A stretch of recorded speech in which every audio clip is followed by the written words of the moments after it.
Friends, இங்கே பாருங்கள், சிறுதானியத்தில் நம்ம இட்லி செய்யலாம். ஒரு டம்ளர் ரெட் ரைஸ் எடுத்திருக்கேன், ஒரு டம்ளர் பச்சரிசி, சின்ன டம்ளரில் உளுந்து எடுத்திருக்கேன். இது வெந்தயம். இது நாளாக நல்லா நம்ம காலையில் கழுவி நல்லா ஊற வச்சிடலாம்.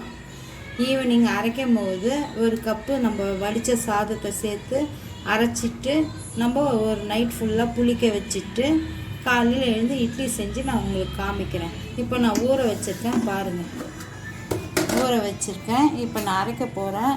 சாதம் சேர்த்துருக்கேன். இதை அரைச்சி நல்லா புளிக்க வச்சு நாளைக்கு இட்லி செய்யும் போது உங்களுக்கு காமிக்கிறேன்.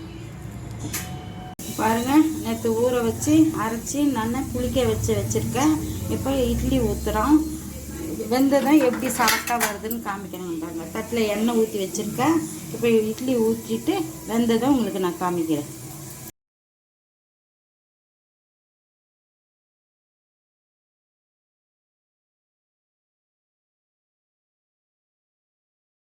இட்லி வெந்துடுச்சு. இப்போ தட்டில் எடுத்து காமிக்கிறேன் பாருங்கள். இந்த தோசையை நான் வாத்துருக்கேன் பாருங்கள்,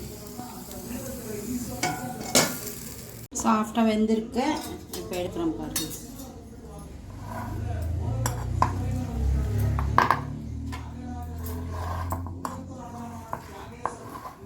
பாருங்கள், ரெட் ரைஸில் தோசை எவ்வளோ ரோஸ்ட்டாக வந்திருக்கு.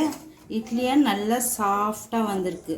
இதுக்கு தக்காளி குருமா நம்ம மாமூல் இட்லி மாதிரி தான் இருக்குங்க. கலர் தான் கொஞ்சம் ஒயிட்டாக வராது, நல்லாயிருக்கும். உடம்புக்கு அவ்வளவோ நல்லது. சுகர் பேஷண்ட்டுக்கெல்லாம் இது செஞ்சு எடுத்து சாப்பிட்டா நல்லாயிருக்கும். செஞ்சு சாப்பிட்டு பாருங்கள். சாப்பிட்டு பார்த்துட்டு கமெண்ட் பண்ணுங்கள். அடுத்த வீடியோவில் பார்க்குறேன்.